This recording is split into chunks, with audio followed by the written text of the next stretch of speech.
wanted to say thank you for, making wrestling fans happy, for the gaming and everything. Like, you guys are amazing. Keep up the good work. And to everybody else out there, thank you for listening and watching Covalent TV. Sending so much love. Stay safe, stay positive, and stay sane. Love you guys. Mwah.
Hump day, bitches. Hump day. Hump damn day, ladies and gentlemen. We have made it to the middle of the week. Spirits are a little bit higher. People are a little sicker, though. But that's okay. That is okay, ladies and gents, because we are going to do our best to bring the best energy we can to the show tonight. Because AEW, for the most part, went out of their way to give us the good energy on the wrestling front. So the least we can do is give them the good energy back. So that means, welcome to your AEW Dynamite Live Review. This is your boy, Mr. Stark-San. Big Dub. What is going on? Warren is going through puberty, but that is okay, ladies and gents. It is a part of life. We all go through it. Do not shame it. Just embrace it. Man, it's good to be back in front of y'all, man. It is so damn good. It is so good. It is so damn good. But let me tell y'all what y'all need to do. Otherwise, this stream will end as soon as damn possible. Hit the like button. Like gang, comment gang, share gang, donation gang. 3 donations will send us to church. You can hit the Cash App or the Streamlabs link. That is a pinned comment. So I don't want to hear no bullshit-ass excuses, okay? Do what you're supposed to do the moment you get in here. We will have no problems. We will give you the best show possible. But if you come in here just sitting down, holding on to your likes like a selfish little biatch, then in which case we gonna hold on to a long review like some selfish little biatches. I think that's a fair trade. So let's go ahead and get this popping. Y'all know how we do it, man. We have a job to do as well. We have a very, very sometimes stressful job to do, ladies and gents. That is bringing you beautiful people the news, holding one special accountable, and bringing you those facts, data, and statistics as we go. I see it's gonna be a bad green screen night for me, but I don't give a damn. We here. We are here, ladies and gents. So let's not delay any further. Let's get into 10 news. Let me fix this. Boom. So Bobby Lashley. Bobby Lashley, yes. Yes. He is the harbinger of hope for CM Punk. Apparently, there are people very against CM Punk coming back to WWE. And then he talked about him leaving when he was just getting steam. But apparently he won't give names because God forbid if we give names on who didn't want Punk back, Seth Rollins. He said some people were very against it. Some people are like, whatever. But it's the land of opportunity. So if he comes back, helps out the show. That's the business side of it. He also said he'd like to fight Punk because Punk owes him money. Apparently, Bobby Lashley decided to put money on CM Punk's UFC career and lost twice. Bruh.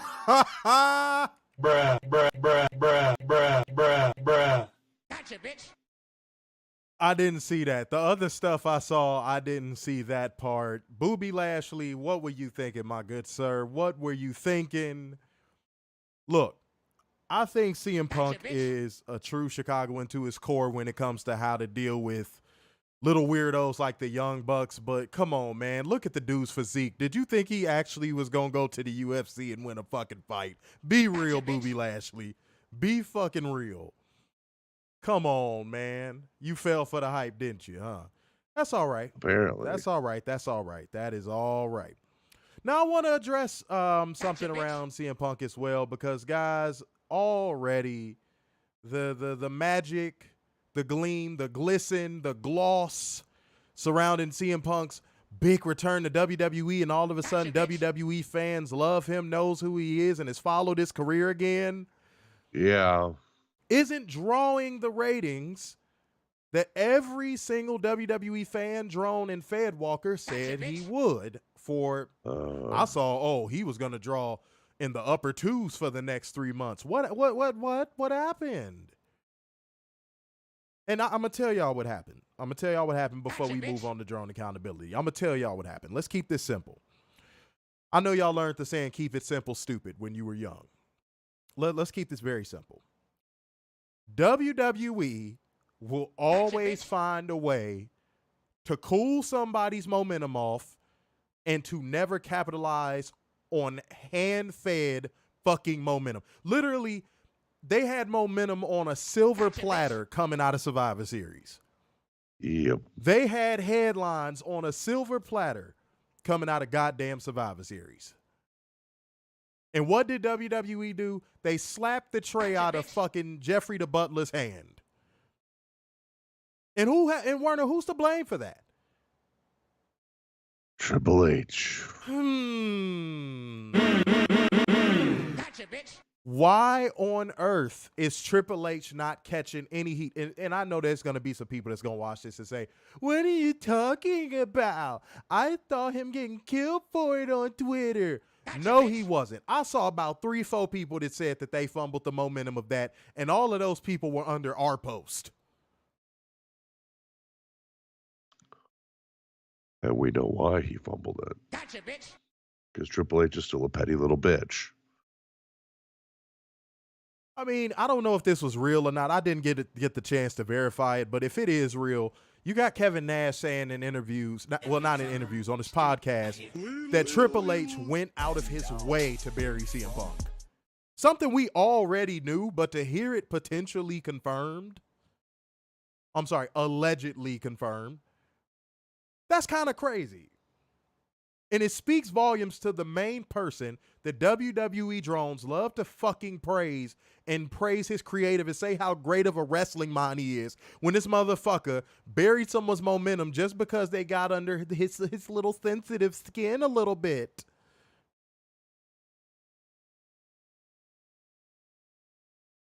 You know what? After hearing that, you want to know the first thing I thought, Werner? I said, the Hunter Hearst Helmsley gimmick was really him. Yep. Yeah. I mean, he's from Connecticut. Yeah, pretentious little Connecticut boy. Yeah. Never had to face any real adversity. Of course a Chicagoan is going to get under his fucking skin. Yeah. So when I saw that, I said, wow, Triple H is really a sensitive little bitch. But I had to go ahead and drop some heat off on CM Punk, and I had to drop some heat off on Triple H because, again, where's the numbers? And to all the people that are WWE fans that are going, still better than Covalent and that AEW Tekken though. Still better than Dynamite. To all of y'all doing that, if you have to go out of your way to shit on something else to praise one thing, the one thing you're praising isn't as great as you fucking think it is. Fight me. If you have, I honestly don't care what the ratings are. I don't care what the attendance is. Mm-hmm. AEW is still putting on a better show than WWE. Point blank, period. The only reason why I even brought up the ratings was because that is everything that WWE drones live and fucking die by when it comes to shitting on AEW. Well, and pocket watching. I mean, come on, bro. No, I'm talking about measures of quality. Right. That's what they measure the quality of the product on. Oh, look at the ratings. Look at those ratings. When in all actuality, they sincerely know that the only reason why is because of the goodwill they have built up over the years through the Attitude Era and Ruthless Aggression Era, and they're still coasting on it.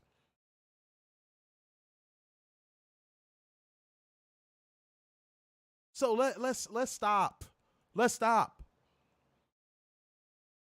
And to all the people that were going, NXT got on the TW, those ratings are coming back down to earth too, and they're still on USA. Bodes well for SmackDown, doesn't it? What do you think is going to happen on the CW? Ooh. It's probably going to go, the ratings are probably going to be up for the first month because drones are going to boost it. Drones are going to be like, we got to watch it. We got to watch it. And then after about a month, it's going to, please guys, mark my words. I'm not ranting right now. I want y'all to really mark my words. The ratings are going to go down to lower than they've ever been. And then guess what?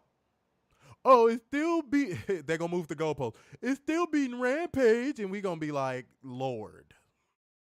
They don't do anything with Rampage. Right. Rampage is just there. Rampage is a televised house show. Yeah. That's what Rampage is these days. A televised house show. To be honest, WWE pay-per-views are fucking televised house shows. Glorified. That's why they're pleased. Like, it's nothing that really happens on WWE pay-per-views these days where you're like, I can't miss it. No. Werner, I'm going to ask a sincere question. I want everybody else in the comment section to answer this question too. I need y'all to do me a solid now. Be honest, Werner. Yeah. From top to bottom, card-wise, main card-wise. Yeah. What is the last WWE pay-per-view where you were like, this is going to be good? This is going to be good in spite of itself. Ooh. What was the last card? We're not including outliers, right? No. Okay. No, we're not drones. We're not gonna argue outliers. I just want to make sure because every once in a while those Saudi shows blow our minds. Yeah. Jesus. I'm talking about a top to bottom card where you looked at the card and you were like, oh shit, this is gonna be something. Jonathan Fedner just said mine. 17. Yep. Top to bottom, I could go back and look at that card now and be like, what was going to be amiss? What on that card was going to be amiss? What on that card was going to... You could say that about 17 through 19. Really? Yeah. So, okay, I guess by that case, I'm going to average it out. Let's go WrestleMania 18. That's the last time I could say I looked at a fucking card and was like, oh, fuck yeah. Oh, fuck yeah. This is going to slap. This is going to be the shit. I'm going to go with a very underrated one that you probably might not agree. No, go ahead. 20. Oh. That was Madison Square Garden, right? Yep. I'll give you that one. The last time they were in Madison Square Garden for WrestleMania. I'll give you that one. I'm okay with that. I'll give you that one. But that's the point. Oh, yeah, and you had John Cena where he fucking belonged in the fucking mid card. Yep. And I thought he got his fucking leg destroyed by Big Show. Oh, wait, hold on. Damn, I'm missing a few comments. Hold on. These comments are just now flowing in. 7 a.m. in Dubai just popping in. What up? What's going on?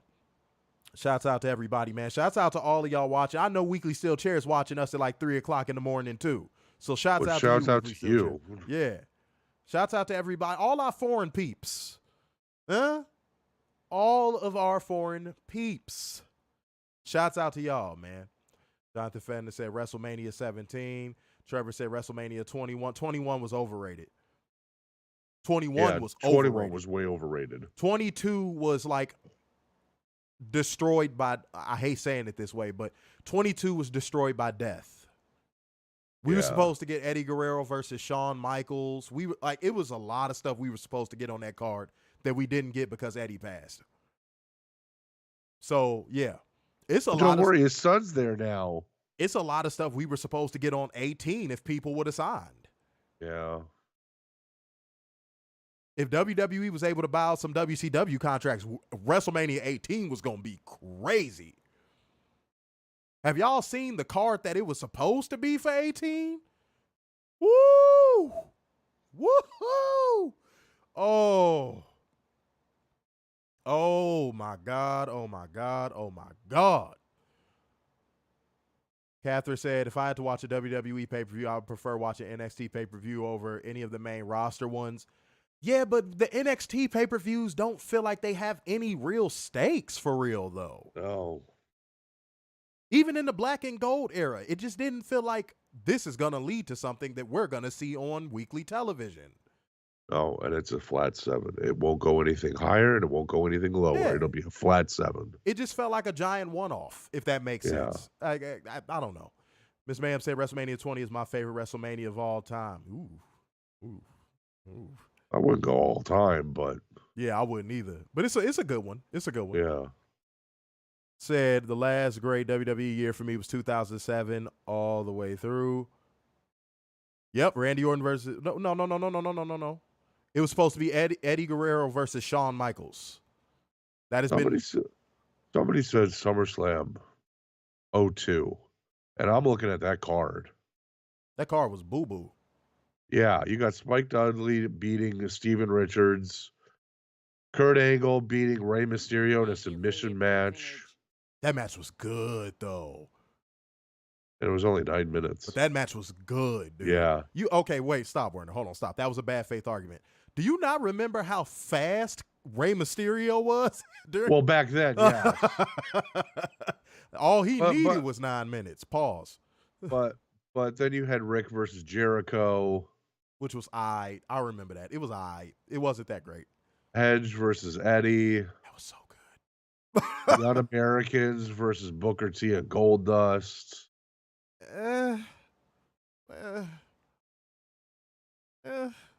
RVD versus Name Redacted for the IC title. I remember that being good.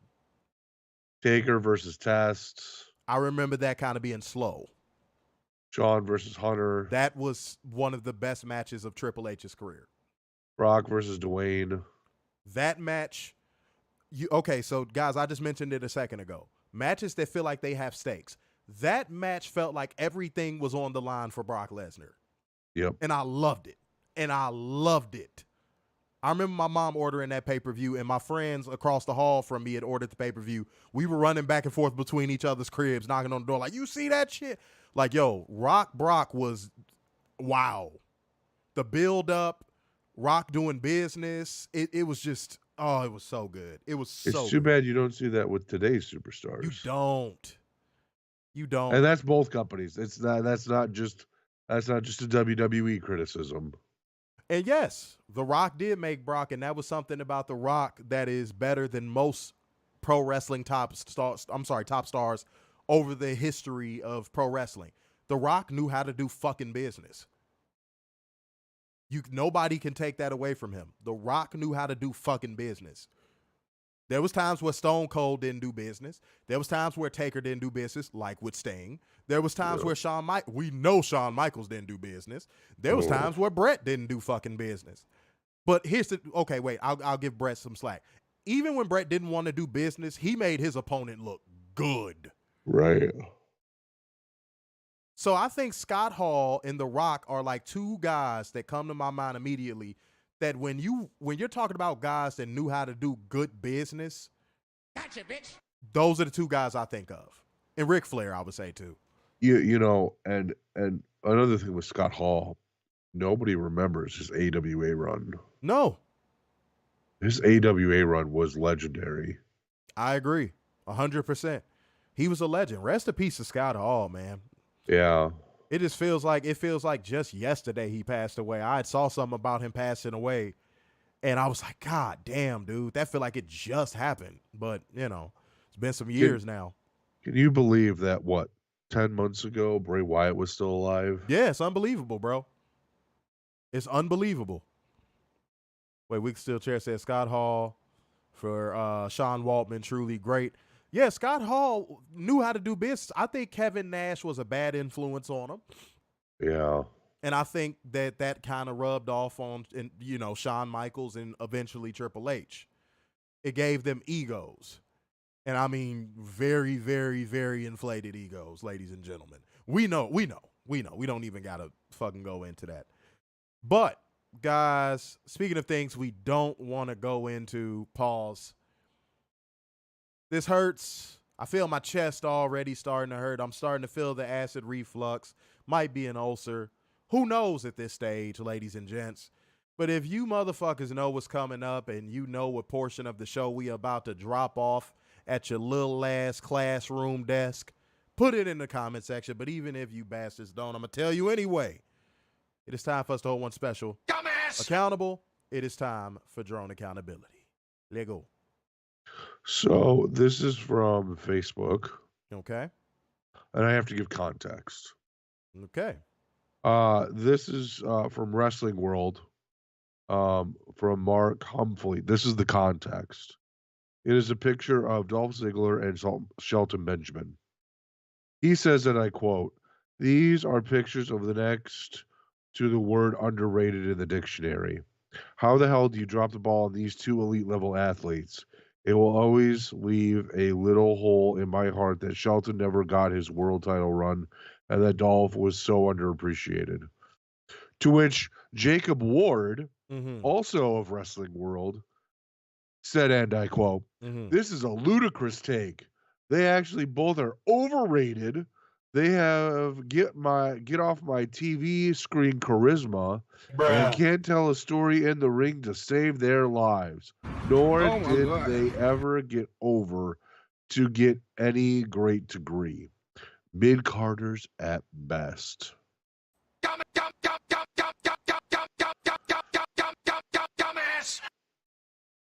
All right, y'all.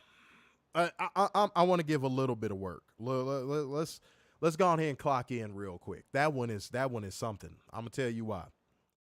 Because guys, we know what the excuse always is when it comes to black wrestlers. We know what the excuse always is. They'll say he doesn't have charisma, something about him doesn't pop. But when they're acting like buffoons and doofuses like fucking R-Truth, oh, they're the greatest thing since fucking sliced bread.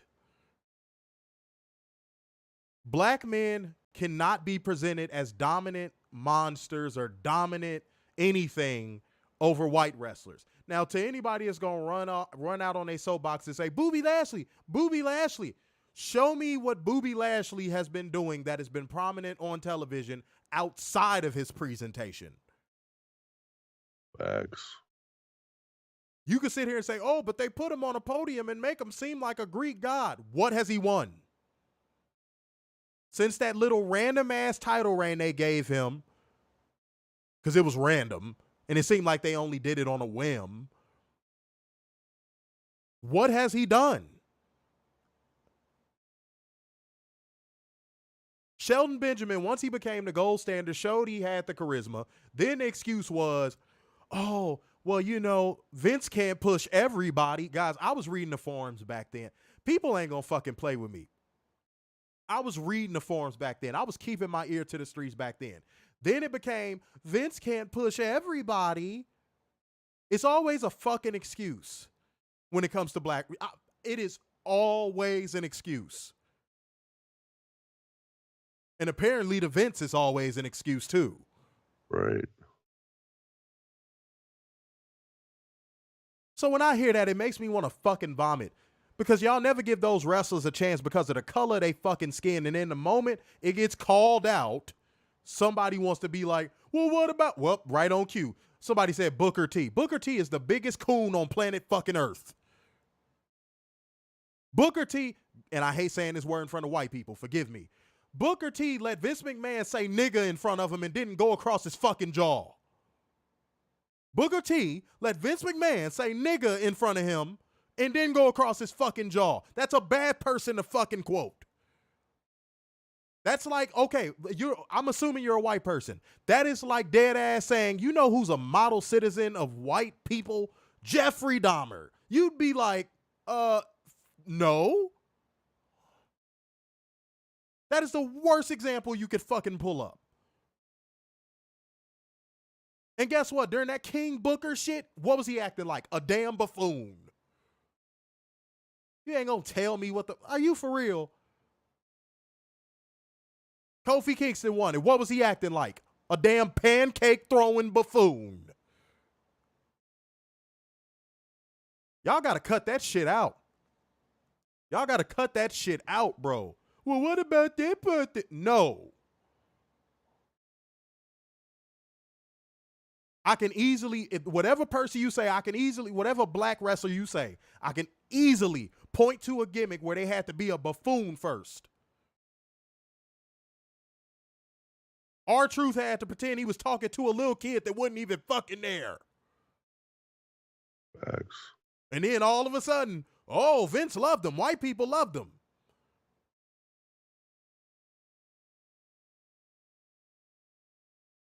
When R-Truth was presented as a dominant champion in TNA when he was holding that NWA title, that crowd was booing the shit out of him. And he was the best in-ring talent they had at that time. Facts. You not finna pull that shit on me, bro.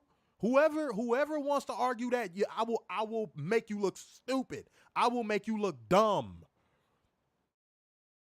I'm not new to this. I'm true to this. Don't do that. Don't do that. Yeah, Marlo said only because he cooned himself into the belt. Yeah. Same thing with Kofi. And look at how much shit Bobby Lashley had to eat before he finally got a fucking title reign. Fernando says Sheldon was the best wrestler for a small time when he started his solo career after Team Angle. Oh, trust me, I know. Trust me, I know. Maria said Ron Simmons and Junkyard Dog. You just named two people that they didn't have that success in WWE. You just literally named two people that did not have that success in WWE. When Ron Simmons was a world champion, where was he, Werner? He was in WCW. When Junkyard Dog was at his hottest, what was still around, Werner?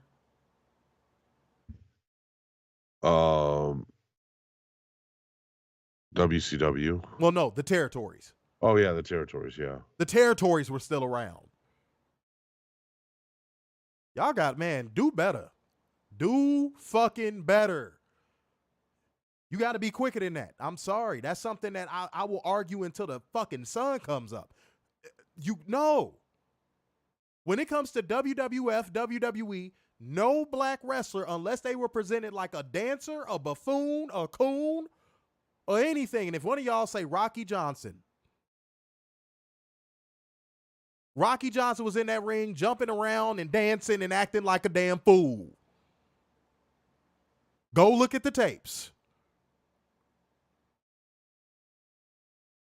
Mitchell said he shouldn't have left TNA at that time. No, he shouldn't have. Weekly Steel Chair said facts. Ron Killings was better than AJ for about 2 to 3 years, and I'm a TNA original fan. So you know I'm telling the truth, bro. He was the best wrestler in that company for some years, bro. He was so undeniable, they had to put the belt on him. Weekly Steel Chair said 1993 WCW when Rick Rude was wrestling properly. Man, I hate that Rick Rude's career had to end because of what it ended because of it. That's so sad. Yeah. Weekly Steel Chair said Junkyard Dog was peak during territory days versus Ted DiBiase with one of the greatest controversial programs of all time with Blinded to His Face. Yeah, Weekly Steel Chair, you know your shit and you know I know my shit. Tony Atlas, same thing. Everywhere he was presented outside of WWE, he was presented like a fucking superstar. Jonathan Fentness said no Mexican wrestler gets pushed to WWE. Ray has, what, 3 world titles? Eddie had a world title. Dom will probably get a world title in spite of the fans. I love how you conveniently skipped Eddie Guerrero. No, I said Eddie Guerrero. Oh, did you? Oh, okay. I said Ray and then Eddie. I was about to say, like, bro, no. No, I said Ray has, what, 3 world titles. Yeah. Eddie's got 1. This is not. Dom will get 1 in spite of us. Yes. This is not comparative at all. Like, even a little bit. Like, said 2002 until 2005, until he got to Unbreakable, then AJ became the absolute best wrestler on the planet. Yeah, I remember. Said Ron Killings can fucking wrestle. Oh, he probably still can. Yeah. Trevor said, I remember, wait, hold on. Quick flashback. I remember going to, this was when I was starting to inch back into wrestling a little bit, around 2000, late 2009, early 2010. I went to a Christmas, it was late 2009 then. I went to a Christmas house show. And when I tell you I watched R-Truth have the best match of the fucking night, I'm not even kidding.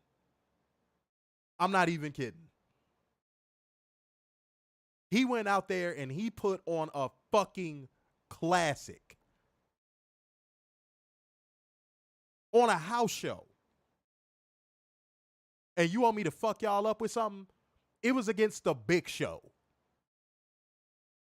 This dude went out there and had a classic with the fucking Big Show.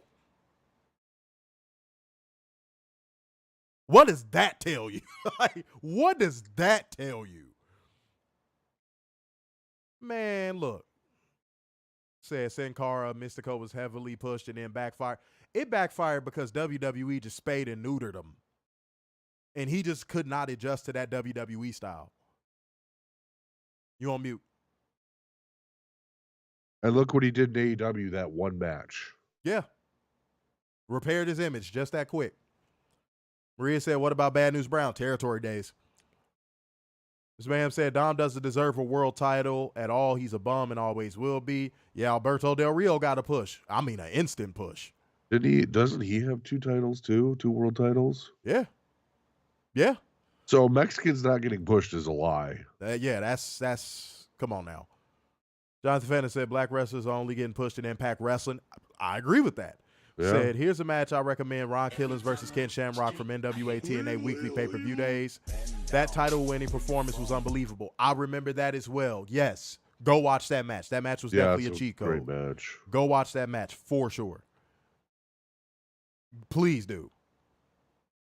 Oh, I would love to see Ron Killings have another run in Impact. That'd be great. Yeah. Him and AJ. That'd be great. I would love that. Said Hall of Pain, Mark Henry was badass. Yes, he was. But again, outlier. Exception to the rule, not the rule. Again, I think that his work was just so undeniable that Vince had no choice but to push him. He had no choice. Fernando said, back in the day, I thought Ahmed Johnson was going to be one of the stars. Oh, man. Ahmed Johnson didn't know a wrist lock from a wristwatch. That motherfucker was That's boo-boo. a fact. He was boo-boo. Now, I'm not going to make the black excuse with him. Vince tried to give him the world. Ahmed Johnson was just boo-boo. Ahmed Johnson was just boo-boo. The push that he gave Ahmed Johnson, he definitely should have gave Ron Simmons. I don't know what the fuck he was thinking with Ahmed Johnson. I just don't. I fucking said Flash Funk if you don't stop. Okay, guys. It's time for me to hold one special accountable. We giving y'all a good show, man. We cooking tonight. All right, y'all. This one is from Facebook, and it comes from none other than this old seltzer-sounding name having motherfucker, Steve Kritzer. Ooh. Yeah, ooh, I know. Fancy. And he had this to say. Before there was L.A. Knight. Oh, God. There was Dirty Dom. Oh, God. The real OG. CM Punk better hope Dom don't greenlight him. Rhea Ripley will take a chunk out of Punk's skinny ass. What's his mother effing name? Dirty Dom. The House of Dom. With a Rottweiler barking gif. And you wonder why I said Dom will probably be a world champion. It's for stupid shit like that.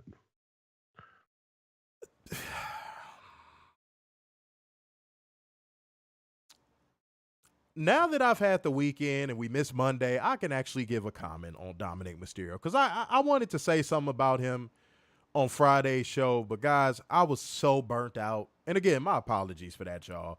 I was so burnt out. Like guys, when it comes to this podcasting thing, you get burnt out. So to whoever that one person is to dislike that stream, I'm sorry that you've never gone through any form of stress or depression in your life. My bad. But honestly, I was just so burnt out. Watching that SmackDown, I was just like, all of this shit is garbage. Uh-huh. But Dominic Mysterio has gotten to a point with me where Werner was the moment he saw him on his TV screen. I want him off of my TV screen. At first, I was giving him a little bit of a pass, and I mean a small bit of a pass. Because I'm like, everybody has to develop. Everybody needs time to get their footing in professional wrestling. It does not happen overnight.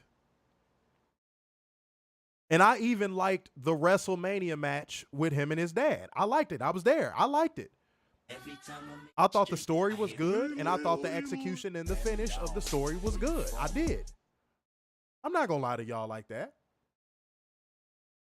But after WrestleMania, without his dad to prop him up like a fucking cardboard cutout, Dominic Mysterio has honestly been the absolute worst person to watch on WWE programming. I'm even putting him under The Miz.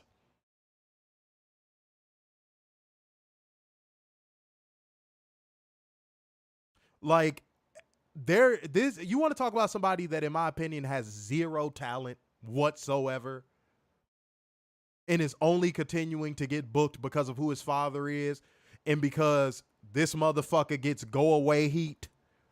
It's Dominic Mysterio. Once the creative crutch of Rhea Ripley is gone from Dominic Mysterio, once Rey Mysterio inevitably retires in the next 2 to 3 years, what do y'all think is going to happen to Dominic Mysterio? Because I'm going to tell you what I think is going to happen to Dominic Mysterio. WWE would like to wish Dominic Mysterio the best on his future endeavors. Mm-hmm. And then he's going to have to really go cut his teeth like his dad did. And you know what I think is going to happen when he goes and does that? He's going to flop. You know why? Because I haven't seen any talent in that ring that would make me go, if he goes somewhere else, he's gonna light it up. Jay White, you saw the potential. Before Jay White became Jay White, you saw the potential. It's just, it was something about him where he just couldn't get over. You didn't know if it was the accent. You didn't know if it was the physique. You didn't know what it was. But Jay White said, you know what I'm going to do? I'm going to go get myself into the shape of my motherfucking life. I'm going to revamp my presentation. I'm going to get better at promos. I'm going to revamp my moveset. And now we have the Jay White that we have today. Do I see Dominic Mysterio doing the same thing? No.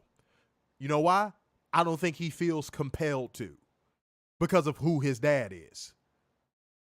That's a lot of people in WWE as well, if you really think about it. Yeah, they're comfortable. Yeah. But Dominic Mysterio has zero incentive to improve. His job security is going to be at his own whim. Well, no, not at his own whim. His dad's whim. So as long as Ray is around, he has a fucking job.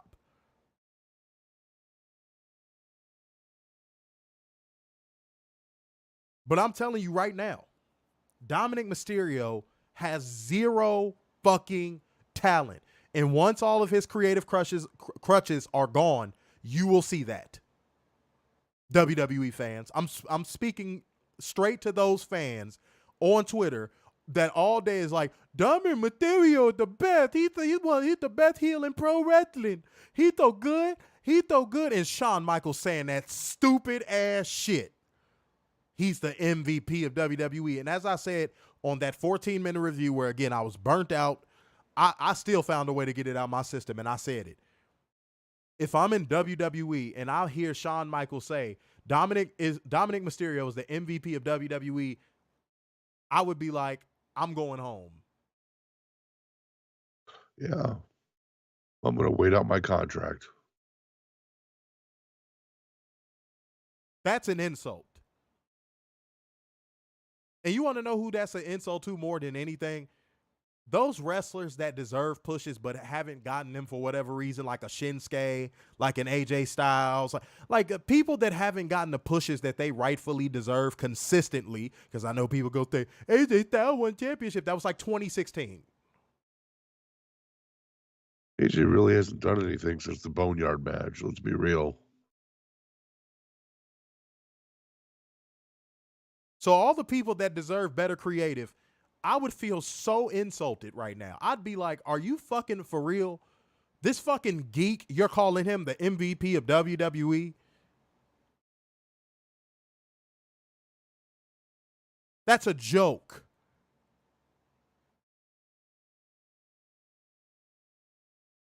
That is a damn joke. But Cody Rhodes is too much of a politician in his own right to complain about it.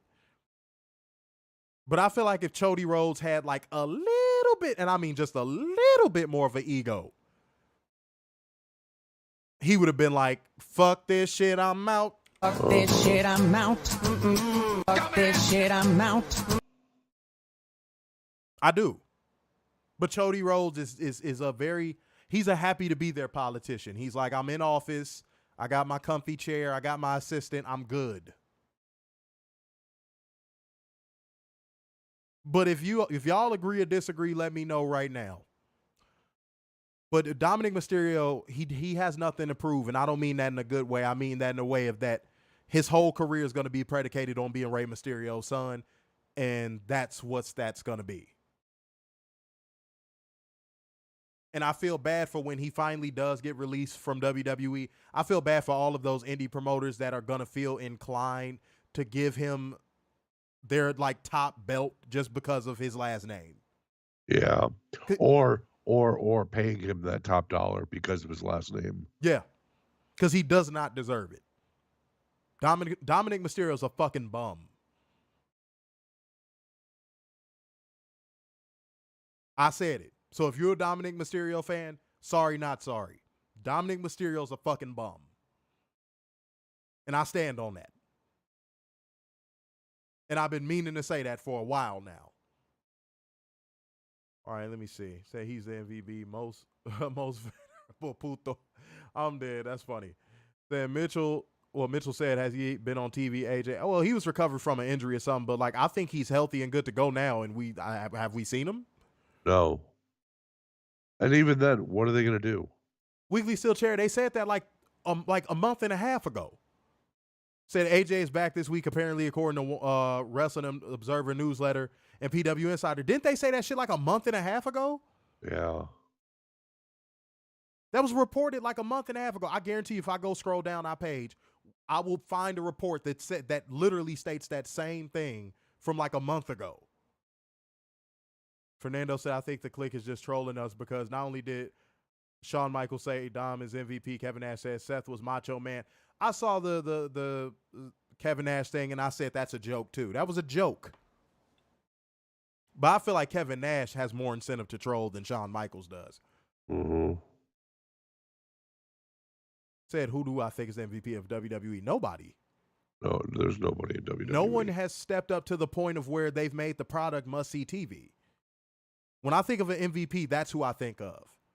I think of somebody that they're so good at what they do that when you tune in, you're like, I'm tuning in for them. So I get, hold on, wait, let me revise. So I guess by proxy, I guess Rhea Ripley? I guess.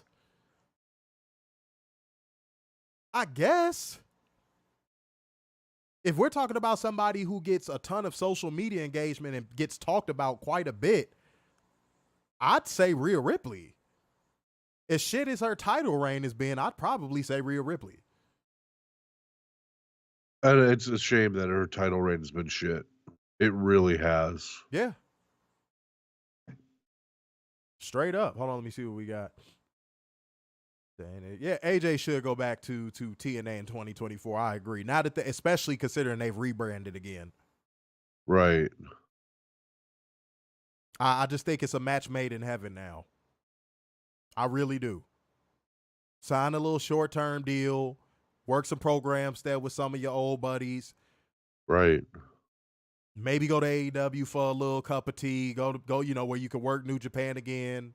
Yep. And retire the way you deserve to retire. But yeah, WWE is not doing what they're supposed to do with AJ Styles. All right?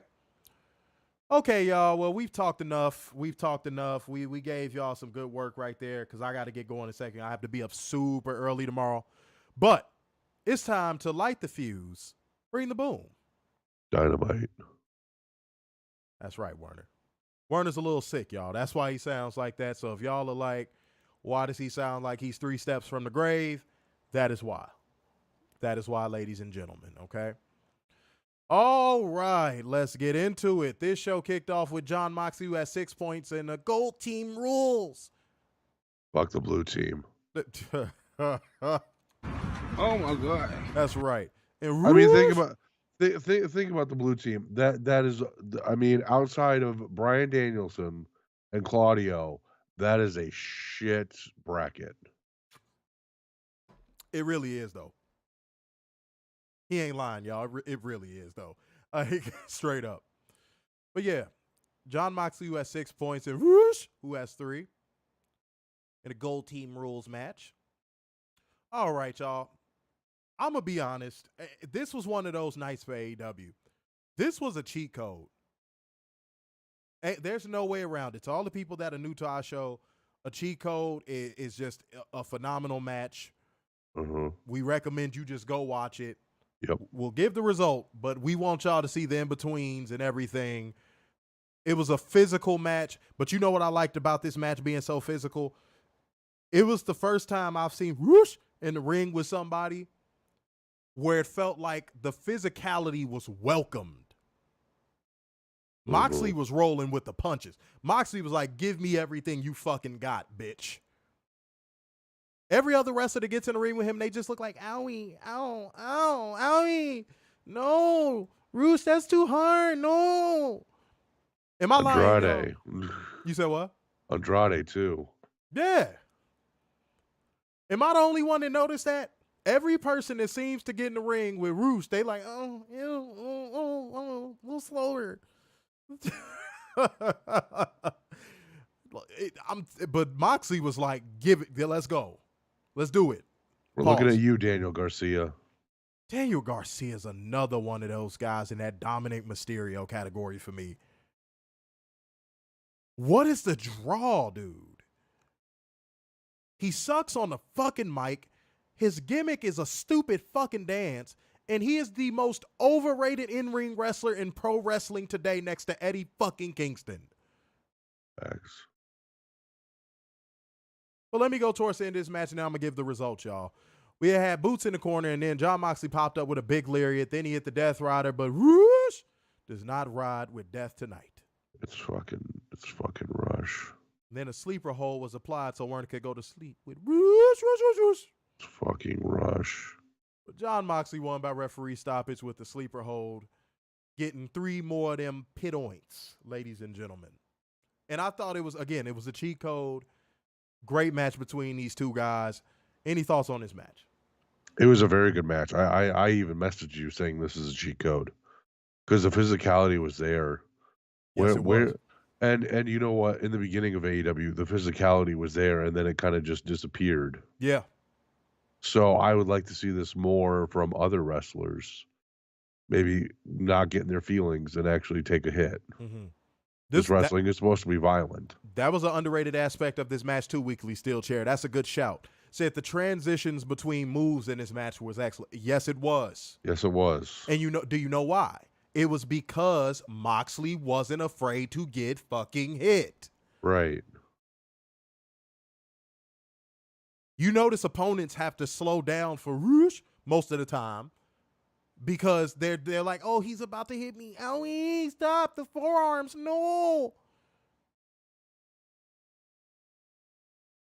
Moxley was rolling with that shit. I got a job interview in the morning. Please don't hurt me. Yeah, tuck your fucking chin and take those fucking forearms. Good God Almighty. Mayhem said good match. He enjoyed it. Let me see what we got. Hold on. Let's say Ricky Stars too. Weekly Steel Chair said it is Rush. Yes, it is. Fucking Rush. Mitchell saying not wrestlers. Supers. Ain't nobody finna call them fuckers wrestlers. Pro damn wrestlers. Catherine said you mess with the bull, you get the horns. That's right. Rush. It's fucking Rush. It's Rush. We all know it's Rush. It's okay. It's fucking Rush. Comment section, is it Rush or Rush? It's fucking Rush. All right, sure. Weekly Steel Chair said something that happened tonight that rarely happens. Commentary team actually slowed themselves down to allow moves to settle and breathe for better impact. I noticed that as well.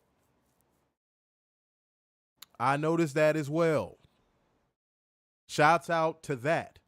That is an underrated aspect of commentary. Mitchell said, Werner, are you my father? First of all, there's no A in my name. Second of all, no. Oh my God. Okay. Really weird. No. You trying to call another grown man daddy? What's happening there? What's going on there? What's going on there? Is it the rumble in his sickly voice that's turning you on?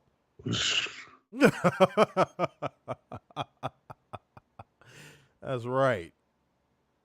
Weekly Steel Chair said his name is Rush, but we know it's Rush. It's fucking Rush. Maria said Rush. Mitchell said Darth Vader. Oh, he's talking about your voice. Okay. Got it. There it is. That still was phrased really weird, though. It's called when you have a cold. This is what happens. It's like you was finna write a book about it. Cold times. Yeah, Maria Instead of hard times, it's cold times. Pause. Maria said Werner planting seeds everywhere. Whoa. Oh, man. Whoa. Okay. All right. Whoa. All right. Okay. A little weird, but all right. Whoa. All right. Let me finish this old stream up. It's getting weird, man. It's getting weird tonight, y'all. I don't know how to feel. I'm just going to let that one breathe. All right. Jay White. Catherine, who the fuck is Jose? Jose, the assistant. Oh. Jesus Christ, Warner. Jay White and Jay Lethal get a video package with dueling promos about their match tonight. Renee Paquette is on the stage to interview Roderick Strong in the Kingdom. Roderick Strong said it's obvious that MJF is going to stab his best friend by proxy, Samoa Joe, in the back. Renee asks, what if MJF isn't the guy he thinks he is? And Roddy says, she sounds crazy. And rants about how he'll live with the consequences of his decision. Until now, consequences. That he'll no longer suffer the consequences for his decision to be held back by the wheelchair. And Matt Taven throws the chair off the stage to punctuate the point. The wheelchair has held him back for far too long, and he says, and he throws down the mic on the stage. All right, y'all, then we went to break. And then back for commercial. Renee Paquette is waiting outside of MJF's locker room when Hangman Adam Page rolls up. Says he got hit in the back of the head with a cinder block and choked unconscious, and he's still not doing great, but he has a message for Swerve Strickland. He concedes that he lost and that Swerve beat him, but at Full Gear, he took something from him he'll never get back, and now it's bigger than either of them, and it's not over. He knows that Swerve Strickland knows what he wants more than anything, and because he did this to him, he'll make sure he never gets it. Then MJF pops out of the locker room and says their match was real impressive, fighting it out to find out who gets the most STDs. That was an okay line. And Hangman Page says he doesn't have 30 minutes to chat like usual and leaves. MJF tells him he has to take 30 minutes to wake up the crowd after Hangman puts them to sleep. Hangman Page comes back and MJF says the last time they met, it was when he verbally bent Page over the top rope in front of Bret Hart, right? Pause. And Hangman pointed out that he won the match, and Max talks about beating Hangman for the Dynamite Diamond Ring. Nobody cares about that stupid shit, MJF. No. And Hangman Page says it made him so upset he had to console himself by winning the world title. That was a good line. MJF compares reign lengths, and Hangman Page says he's sure he'll enjoy telling his ninth cat about his year-long title reign in his old age. Another good line. Yeah. And Max just says it outright that he thinks Hangman is the devil, and Adam says, if you want to be honest, it's probably just MJF under the mask, and MJF gets in his face to suggest a fight. Then Joey Samoa rolls up and tells MJF, they have other issues to attend to, and that's my bitch. Now we're right. It was some prison style That's shit. my prison bitch. You don't mess with my prison bitch. This You is see my that prison pocket bitch. right there? That pocket belongs to me. Yes. But you know it's bad with MJF when Hangman Page is getting the one up on him in fucking promo battles. Yeah. That's when you know things have just... It's time to just end that world title reign. Just end it. Okay? Yeah, give it to Joe. Yeah. Let sleeping dogs lie. Just let it go, y'all. Let it go. Let it go. No, Catherine, you are being all right tonight, but I don't trust it. You're going to go right back to your horny shit in 15 seconds flat. I don't believe it. I don't believe it. All right, let's keep going. We got Mark Briscoe with 0 points. Yeah. Versus Swerve Strickland with 6 points in the Gold Team Rules match. Fuck the blue team. We are going to be saying this until this fucking tournament is over. And you know what? We'll start it up again next year too, probably. That's right. Because Gold Team Rules. That's right. But Fuck fucking the blue team. Another cheat code in that ring on AEW Dynamite, ladies and gentlemen, between Swerve Strickland and Mark Briscoe. And I'm going to tell you at least my reasons as to why I think this one is a cheat code. The pacing was perfect. Another match where both competitors were not afraid to get hit. Mark Briscoe working like a madman is the best version of Mark Briscoe. Thanks. The Mark Briscoe, that was the way he worked after his brother passed, where I hate saying it this way, but where they constantly made him like do tributes to his brother, like in the ring, wrestling wise. It was cool the first few weeks, but after that, it was kind of like, all right, let him go back to being the crazy one again. Let him go back to being the one that just goes balls to the wall, doesn't care about life or limb. He was Darby Allin before Darby Allin, guys. Facts. I don't know if y'all knew that or not. Mark Briscoe was Darby Allin before Darby Allin. Go back and watch those Briscoes tag team matches where they were in a ladder match, a hardcore, any type of match where it was a fucking stipulation where they could use weapons. I'm telling you right now, Mark Briscoe was Darby Allin before Darby Allin. And he got back to that in this match, and Swerve Strickland was just working the way he always does. Smooth, moves are crisp, no botches. It was just a fucking great match. It was a cheat code, but Swerve Strickland won by pinfall with the Swerve Stomp. Any thoughts on this match? This was a great again, and I said this to you. Mark Briscoe turning back the clock. Yeah. In this tournament. Like, I know he's losing and all that, but his performances deserve a win. Because he is just turning back that clock to what, 2010? Jay Briscoe, or Mark Briscoe. Yeah. I mean, he is just killing it right now in this tournament. Like, very unsung hero of this tournament in the Gold Team Rules bracket. Gold Team Rules.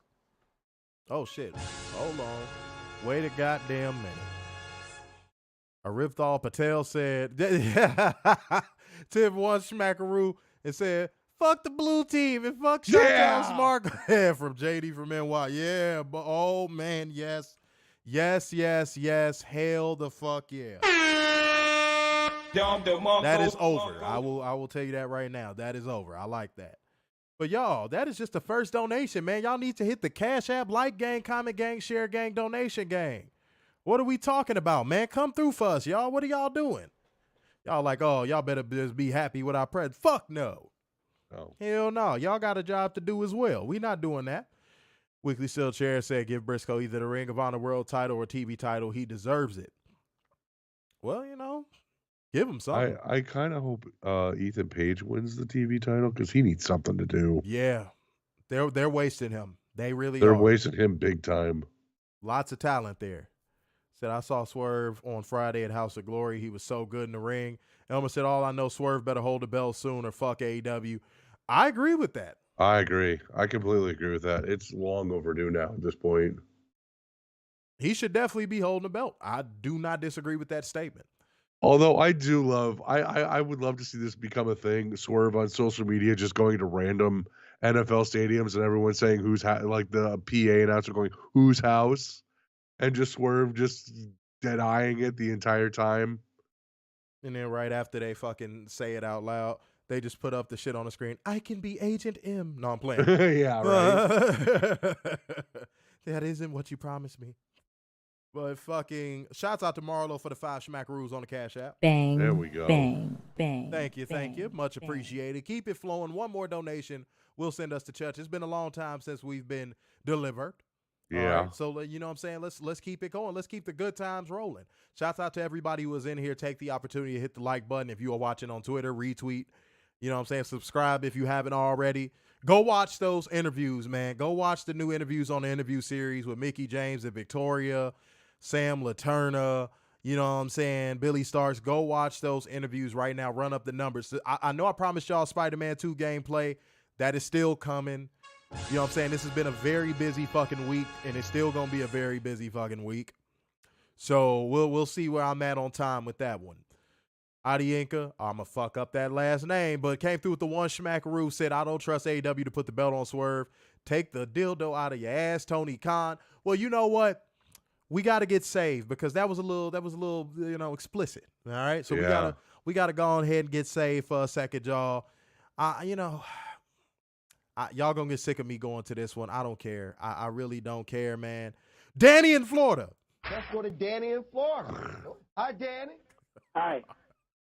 I'm going to sing a song, and me and my mom, we're really trying to get out there in the records, but we're just going to sing for you. I'm going to sing for you right now. Okay. I cry in the midnight hour, yeah. You heard my cry. You brought up all of my tears. Just wow.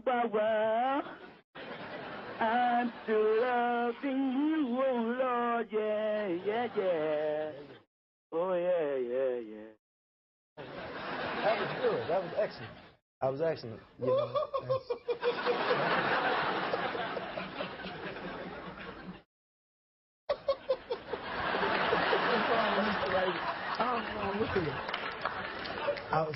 I certainly did enjoy that. And He's crying. He's caught up in the spirit. He's getting the Holy Ghost over here. We want to. He has the spirit. He's still loving you. We want to get his address, and we want to give you a T-shirt here. Send him a T-shirt right here. Right. More consciousness. Enjoy that, Danny, Florida. Oh, I know be the same. Oh, it broke me up. Oh, thank you. We'll be right back. Yo, when the co-host finally broke, that shit, man, that always gets me. All right, hold on, wait a minute. Fernando said, is Mickie a cool person in real life? Oh, yeah. Oh, hell yeah. Yes, she is. Oh, man, Mickie, I know you support the show now that you done got up on us. Thank you, Mickie. Mickie, I'm going to be honest, guys. I knew Victoria from when she had a restaurant here in Chicago called the Square Circle. We've been tight for some time now. So, I already knew her character was on the up and up.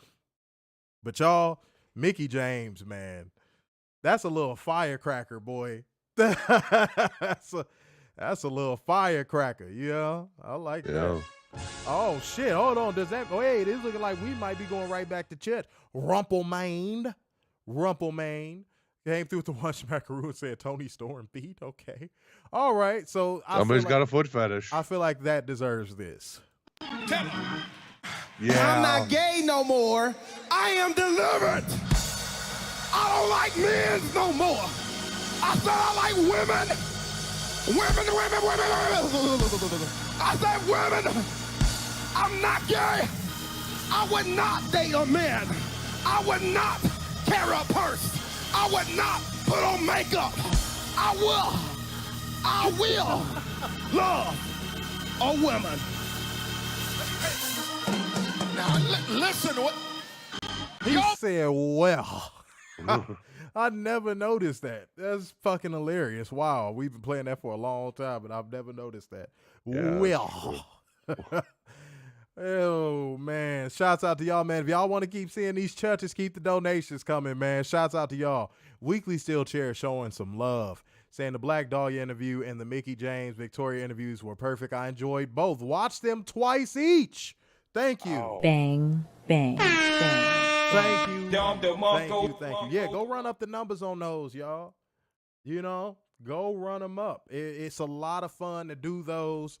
And again, the donations help us get to these places to where we can make that stuff happen. So y'all are just as much a part of the show as anybody else, man. So keep making it happen. Yes, I will love a woman. If you don't love a woman, you may be a woman yourself. But oh, wait a minute. Hold on. Wait a minute. Whopper damn Topper said, y'all see Brock Lesnar's daughter. Sable ain't had nothing to do with that, huh? Look, for the sake of potentially running into Brock in real life, I'm going to plead the fifth, and I'm just going to go to church. I'm not going to say nothing. I'm not going to, just for Amazing Grace.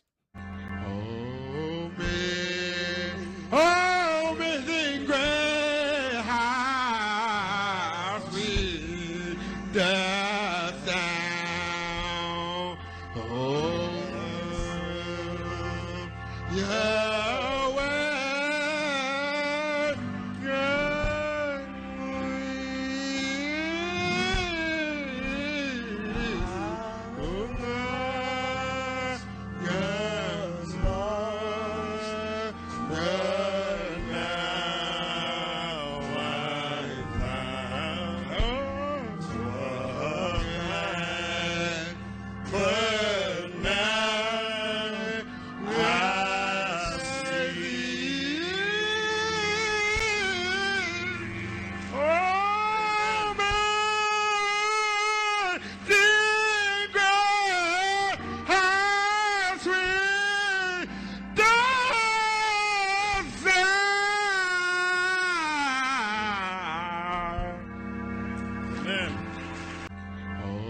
I ain't gonna put y'all through it again. I ain't gonna do it. I almost did it. Keep them coming in, y'all. Keep them coming in. We can still chair said Brock's genes are so powerful. He made his daughter have the exact same face. I'm not saying nothing. I'm real about mine. You want to talk about somebody who I wouldn't want to run into angry? That's one. That's one. Congrats on her breaking the record though at Colorado State. Yeah, congrats to her and her jaw for. I'm gonna get Brock. Don't do it, Brock. Don't do it, Brock. I had to, Brock. Don't do it. I'm sorry. Oh man, let's keep going before Sable comes and slits my throat in the night. Okay, but I'm sure you'll hear her fake boobs. Yeah, well, nothing wrong with some boobs. But Renee Charcoal Burkett's interviews Mariah May backstage. She says her meeting with Tony Khan went great last week. She gave him some head. No, I'm kidding. And they want her debut to be as good as possible. But she refuses to share who her first opponent is because the focus should be on, what does she call her? She gave her like a little nickname or something. Somebody help us out in the comment section. Yeah. Okay? Help us out. She gave us some little pet name. They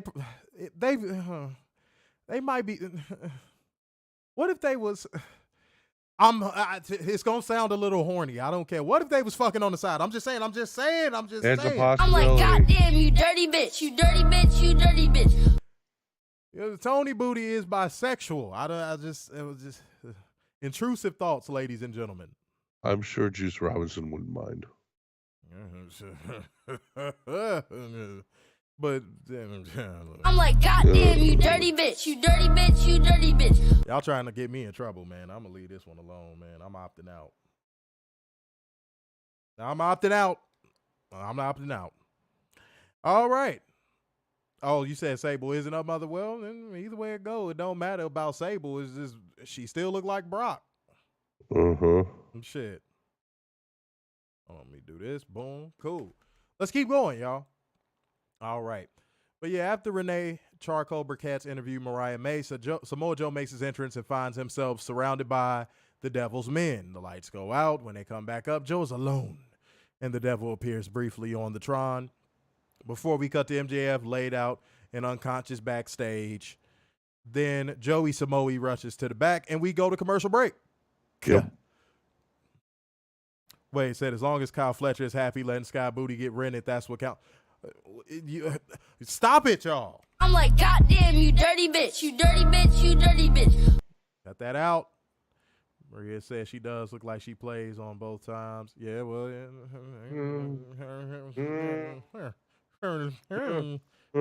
she gonna give me some of that ooh-wash goosh-wash, you know. Hey, ain't nothing wrong with that. All right, but back from commercial, we get a recap of what we just saw. And Jon Moxley cuts a promo backstage about how he's going to win the Continental Classic because Gold Team rules. That's right.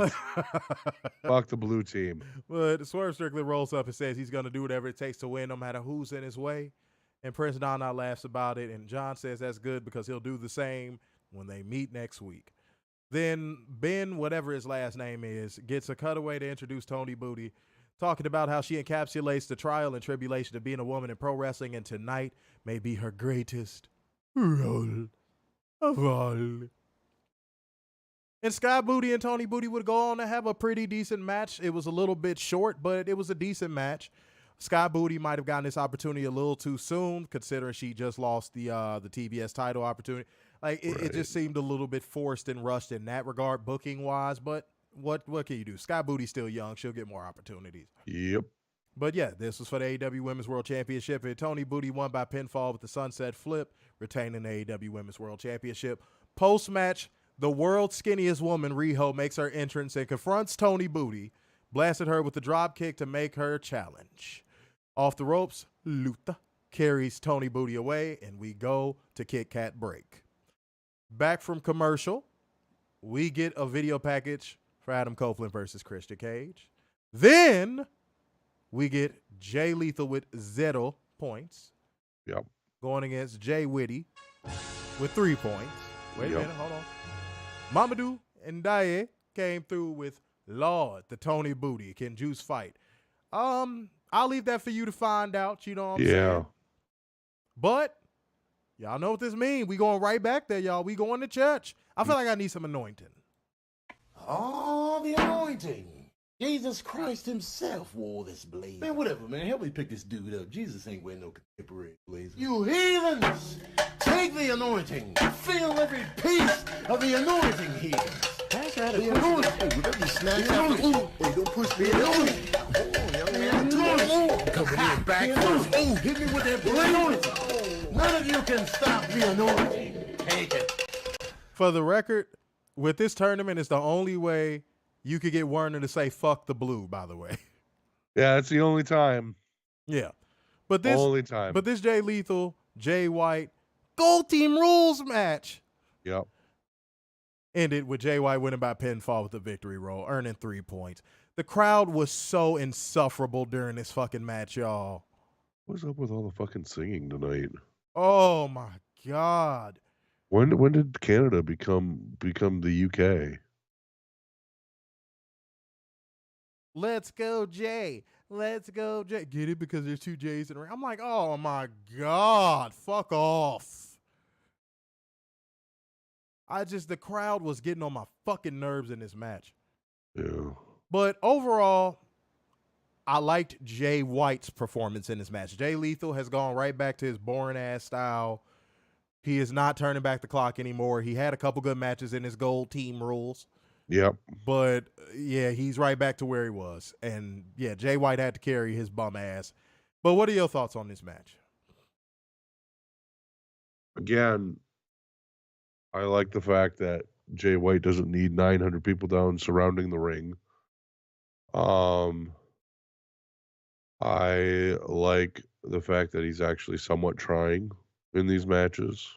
Mm-hmm.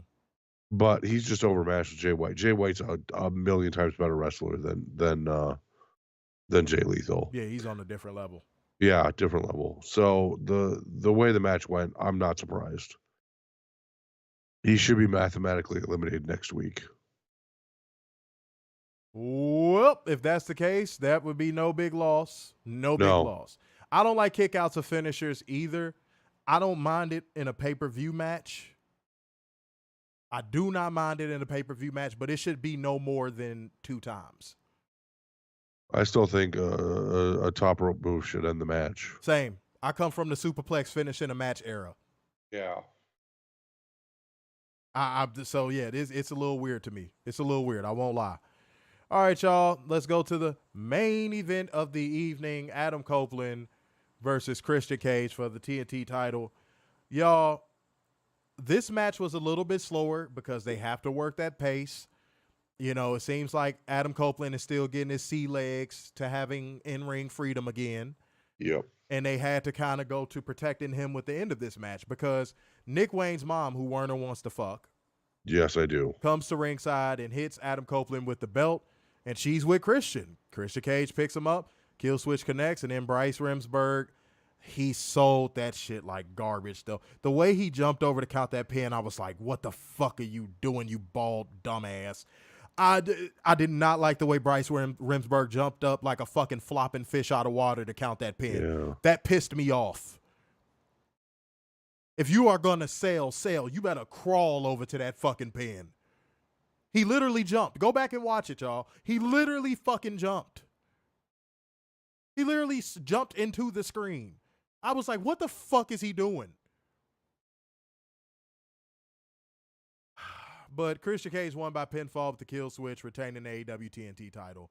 Post-match, Christian shoos the ringside doctor away to stand tall with 1 foot on Adam Copeland's chest. And that was the show. Yep. All right, let's go to ratings. I thought because the wrestling was so solid on this show, I am going to give this show an 8.7 for tonight. It was just a solid show all around. And again, the bullshit was kept to a minimum. The only thing Tony Khan has to do now, you can only hide Orange Cassidy from TV so long, Tony Khan. Yeah. You deep down inside, you know you need to get that fucking belt off of him. Yep. Deep down inside, you know you need to get that damn belt off of him. Commit. But other than that, yeah, solid show. Solid fucking show. Moment of the night, I'm going to go with Swerve Strickland versus Mark Briscoe. Yeah.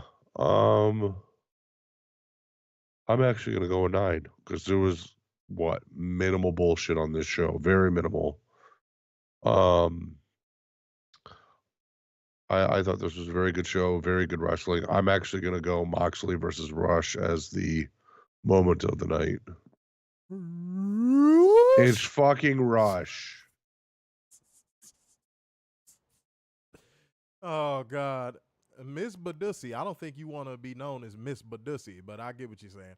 Said Christian Cage, Mama Wayne, live sex celebration, book it, Tony Khan. Well, you know what? Just because of that, we got to get some cleansing. We gotta go to church. Let's talk about some yams. That's right. Can I get some of yams?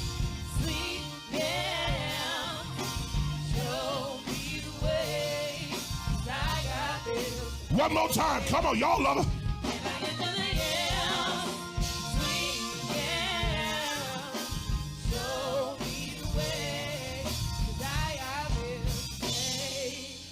That's good. But after you eat, you still gonna have them problems. Tell your neighbor, change the yams to Yahweh. Y'all ready, my sister? 1, 2, 1. Can I get Yahweh? Sweet Yahweh. We in here, y'all. All right, let's go ahead and clear the air. But before we do, let me read a couple ratings. Marlo said 8.8. Rating Moxley RUSH, moment of the night. Catherine gave it a 10. Moment RUSH, Mox match. Fernando said this angle reminds me of VCW when Sandman's son and wife joined Raven in their feud. That's a good shout. Mitchell said great show on there and tonight. Weekly Steel Chair said 9 out of 10. Moment of the night for me is commentary for going to old school breathing through matches and Skye's booty. Great matches that flowed, momentum building for Worlds End in 3 weeks. That also cannot be undersold. Shouts out to Tony Khan for building towards his pay-per-view. We got to give credit where credit is due. Yep. Yeah, there we go. All right, y'all, let's clear the air. Life is not going to be easy. You are going to go through crippling depressions, You are going to have high highs and low fucking lows. Just like I said about Moxley and his match, you got to be able to roll with the punches. And if you're religious or, you're spiritual, talk to God. Do whatever you got to do to keep rolling with the punches, but your life is valuable. And again, you're going to get hit. It's going to hurt. But stay in there, stick in there and be strong. And that's why I want to clear the arrow. We're getting into winter practically. So make sure to take care of yourself. Make sure to be hitting those vitamins a little harder. Make sure to be, taking care of your body so you don't get sick like me. Ding! That was a moment to go ding. Yeah, ding. And that's all I really wanted to clear the air on. Just take care of yourself. That antisocial ass ding. Ding. Ding. I didn't want no damn neighbors. Sir, you live on a residential street. I bought the whole street. No, you didn't. That's a zoning issue. Oh, man, Michigan. Werner's surrounded by trees and he owns them all. I'm not. Which one did you name the one closest to your window? Bob. You fucking asshat. That's the best name you could come up with. You could have called him Sir Barksington or something. Oh, man, that's great. Well, all right, y'all. All right. Okay.